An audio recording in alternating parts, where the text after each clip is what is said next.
咱这小猪没交流，咱一直用的皮胶胶，它应该早交流了。这什么胶胶？就这样子，那就不行，那不行也带了，带了再说装一修，直接拿出来吧，光用160了。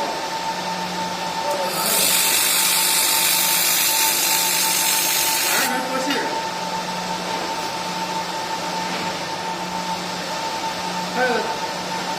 他也用不到，他清了就是简单了。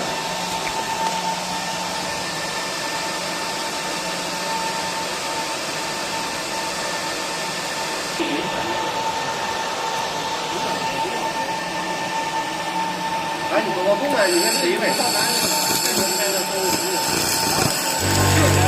上面是单独付钱，前面没给他算钱，然后他们后来就是上门道，我就跟他要100块钱。他还没打收入支费的卡呀，还说给我给你打卡。